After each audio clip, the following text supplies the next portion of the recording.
வணக்கம். மற்றொரு உண்மை நலத்த நிகழ்ச்சியோடு இணைந்திருக்கிறோம். நாட்டில் நிறைய விடயங்கள் இடம்பெற்றுக் கொண்டிருந்தாலும் ஆனால் நாளுக்கு நாள் இந்த வீதி விபத்துகள் என்பது இடம்பெற்றுக் கொண்டிருக்கின்றது. வீதி விபத்தினால அதிகளவிலான உயிர் சேதங்கள் ஏற்படுவதை நாங்கள் அவதானிக்கக்கூடியதாக இருக்கிறது.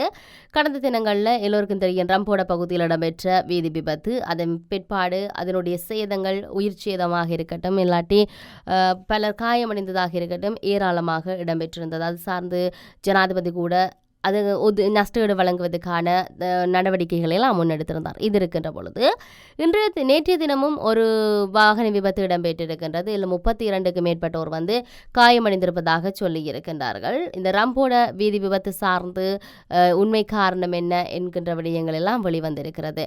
கண்டியில் நேற்று இரவு இடம்பெற்ற பேருந்து விபத்தில் 37 பேர் காயமடைந்து மருத்துவமனையில் சேர்க்கப்பட்டிருக்கிறார்கள்.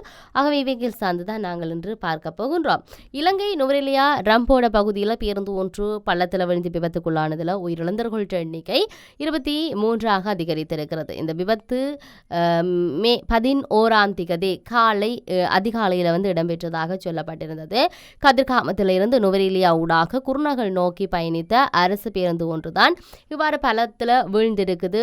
பள்ளத்தில் விழுந்ததோடு நுவரெலியா ஊடாக குருநகல் நோக்கி பயணித்துக் கொண்டிருந்த பேருந்து ரம்போட பகுதியில் 4:30 மணி அளவில் கட்டுப்பாட்டை இழந்து சுமார் 100 அடி பள்ளத்தில் விழுந்து விபத்துக்குள்ளாகியுள்ளது என்று காவல்துறையினர் சொல்லியிருந்தார்கள். விபத்து இடம்பெற்ற தருணத்தில் 4 பேர் உயிரிழந்திருந்தார்கள், 35 பேர் காயமடைந்திருந்தார்கள் உடனே. ஆனால் இது நாள் செல்ல தற்பொழுது 23ஆக அதிகரித்திருக்கிறது. விபத்து இடம்பெற்ற தருணத்தில் பிரதேசவாசிகள் காயமடைந்தவர்களை மருத்துவமனைக்கு அழைத்து செல்ல உதவி வழங்கியிருந்தார்கள். உயிரிழந்தோருடைய சடலங்களை கொத்தமலை பிரதேச வைத்தியசாலையில் வைக்கப்பட்டது. விபத்து இடம்பெற்ற தருணத்தில் பேருந்தில் 50க்கும் அதிகமானோர் இருந்ததாக சொல்லப்பட்டிருந்தது. விபத்து இடம்பெறும் தருணத்தில் பேருந்தில் பயணித்த பயணி ஒருவர் ஊடகங்களுக்கு தன்னுடைய அனுபவங்களை வெளிப்படுத்தியிருந்தார். பேருந்து சற்று வேகமாக வந்தது, திடீரென பிரேக் அடிப்பதை உணர்ந்ததாகவும் பேருந்து இடது பக்கம் நோக்கி அதாவது வழுக்கி சென்றது, அதன் பின்னர் பள்ளத்தில் விழுந்ததை உணர்ந்ததாகவும் தம் வெளியில் வர ஒரு நிமிடம் அளவில் சென்றது என்ற விடயத்தை சொல்லியிருந்தார். தன்னால் எந்த சந்தர்ப்பத்திலும் காப்பாற்ற முடிந்தவர்கள், அதாவது யாரெல்லாம் அந்த சந்தர்ப்பத்தில் காப்பாற்ற முடியுமோ அவர்களையெல்லாம் தான் காப்பாற்றியதாகவும் இராணுவத்தில் தான் வேலை செய்திருக்கின்றேன் என்ற விடயத்தை சொல்லியிருந்தார். இந்த விபத்தை எதிர்கொண்ட ஒருவர் கருத்து சொல்லியிருப்பதை பார்க்கக்கூடியதாக இருக்கிறது. இந்த விபத்து தொடர்பான விசாரணைகளை தற்பொழுது காவல்துறையினர் ஆரம்பித்திருக்கிறார்கள். இந்த விபத்து தொடர்பில் போக்குவரத்து பிரதி அமைச்சர் பிரசன்ன குணசேகர மற்றும் சபாநாயகர் ஜனத் விக்ரமரத்ன ஆகியோர் ஆராய்வதற்கு சம்பவ இடத்துக்கு சென்றிருந்தார்கள். இந்த விபத்து தொடர்பில் போக்குவரத்து பிரதி அமைச்சர் ஊடகங்களுக்கு கருத்து சொல்லியிருந்தார். விபத்துக்கான காரணம் இதுவரை கண்டறியப்படவில்லை. சாரதிக்கு ஏற்பட்ட தூக்க கலக்கமா இல்லாட்டி வீதிகள் பிரச்சனையா என்பது கண்டறியப்படவில்லை. முடிந்த அளவுக்கு ஏற்பாடுகளை செய்திருக்கிறோம், மருத்துவமனைக்கு கதைத்திருக்கிறோம். நுவரெலியாவில் மருத்துவமனையில் 14 பேர் இருக்கிறார்கள். அந்த பேரனுடைய நிலை கவலைக்கிடமாக இருக்குது. கொத்தமலை பிரதேசத்துக்கு 13 சடலங்கள் கொண்டு செல்லப்பட்டிருக்கு. தேவையான அனைத்து நடவடிக்கைகளும் எடுக்கப்படும். போக்குவரத்து பிரதி அமைச்சர் இந்த விடயத்தை சொல்லியிருந்தார். இது 2 நாட்கள் இல்லாட்டி 1 நாட்கள் நேரம் கடக்க அங்கு பலி எண்ணிக்கை அதிகரித்திருப்பதை நாங்கள் பார்க்கக்கூடியதாக இருக்கிறது. இதையும் தாண்டி இந்த உயிரிழந்த குடும்பங்களுக்கு தலா 10 லட்சம் ரூபாய் வழங்க அரசாங்க நடவடிக்கை எடுத்திருப்பதாக சொல்லியிருந்தார்கள். இறந்தவற்ற உறவினர்களுக்கு அந்த பணத்தை உடனடியாக வழங்க ஜனாதிபதி நிதியம் திட்டமிட்டிருந்தது. ஜனாதிபதி தன்னுடைய அறிக்கையினூடாக அவர்களுக்கான அனுதாபத்தை தெரிவித்தார். இரங்கல் செய்தியை சொல்லியிருந்தார்கள். அதில் தான் அவர்களுக்கான இந்த இழப்பீடு தொகை வழங்கப்பட வேண்டும் என்ற விடயத்தையும் அவர் சொல்லியிருந்தார். ரம்போட விபத்து குறித்து அறிய கிடைத்தோடு தான் அதிர்ச்சி அடைந்திருப்பதாக ஜனாதிபதி சொல்லியிருந்தார். நாட்டில் தினமும் அதிகரித்து வருகின்ற இந்த வீதி விபத்துகள் குறித்து அரசாங்கம் அதிக கவனம் செலுத்தியிருக்கு. இதுபோன்ற விபத்துக்களை தடுப்பதற்கான நிரந்தர திட்டத்தை வகுப்பதற்கு அரசாங்கம் தற்போது மும்மரமாக செயல்பட்டு வருகின்றதாக ஜனாதிபதி அனிருகுமார் திசாநாயக்க சொல்லியிருந்தார். தற்போது சட்டங்களை செயல்படுத்துவதன் மூலமும் சாரதிகளின் மனப்பான்மையை மேம்படுத்துவதன் மூலமும் இவ்வாறான விபத்துக்களை கணிசமாக குறைக்க முடியும் என்று தாங்கள் நம்புவதாகவும் அதற்கான கிளீன் ஸ்ரீலங்கா திட்டத்தின் கீழ் ஏற்கனவே ஒரு திட்டம் தயாரிக்கப்பட்டிருப்பதாகவும் சொல்லியிருந்தார். இந்த கொடூரமான வீதி விபத்தில் உயிரிழந்தவர்கள் எண்ணிக்கை அனைவரின் குடும்பத்தினருக்கும் தன்னுடைய இரங்கல்களை தெரிவித்துக் கொள்வதாக சொல்லியிருந்தார். காயமடைந்தவர்கள் விரைவில் குணமடைய பிரார்த்திப்பதாகவும் சொல்லியிருக்கிறார்.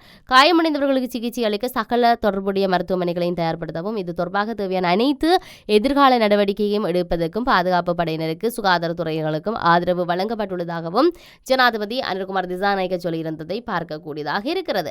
இதையும் தாண்டி கொச்மலை ரம்போட பகுதியில் இடம்பெற்ற பேருந்து விபத்துக்கு பேருந்துல அதிகளவிலான பயணிகளை ஏற்றி பயணித்தமை தான் காரணம் என்கின்ற செய்தி வெளிவந்திருக்கிறது.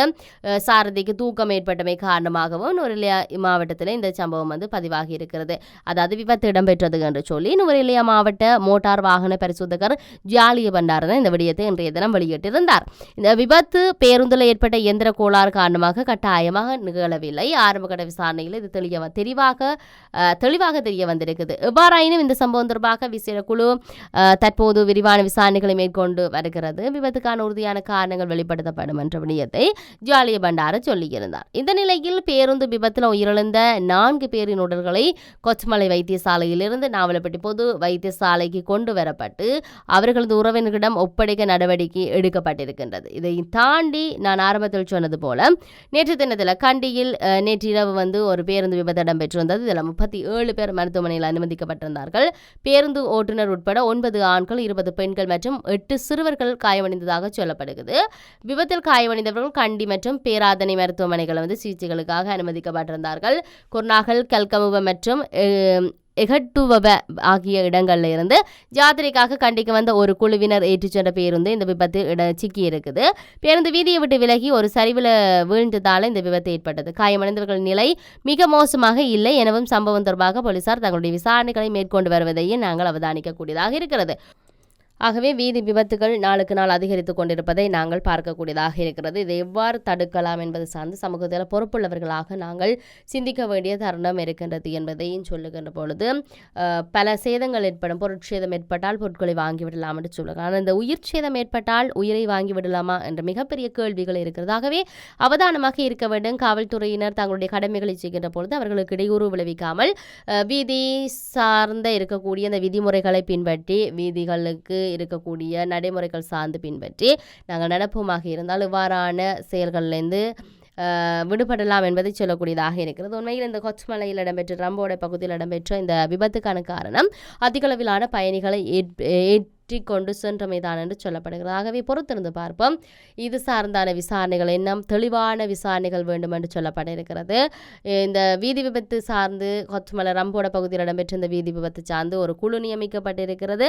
இதனுடைய தீர்ப்பு எப்படி தரப்போகிறார்கள்? சட்டம் என்றைக்குமே கடினமாக இருக்க வேண்டும் என்பதைத்தான் சொல்லக்கூடியதாக இருக்கிறது. இது சார்ந்து மட்டுமல்ல பல குற்றச்செயல்கள் ஸ்ரீலங்காவில் அதிகரித்து கொண்டிருக்கிறது. ஆகவே தண்டனைகள் அதிகமாக கடுமையாக இருந்தால் மாத்திரம்தான் இவ்வாறான குற்றச்செயல்களை இல்லாமல் ஒழிக்க முடியும் என்பதை பதிவு செய்து கொண்டு மற்றும் ஒரு உண்மையான நிகழ்ச்சியை சந்திப்போம். வணக்கம்.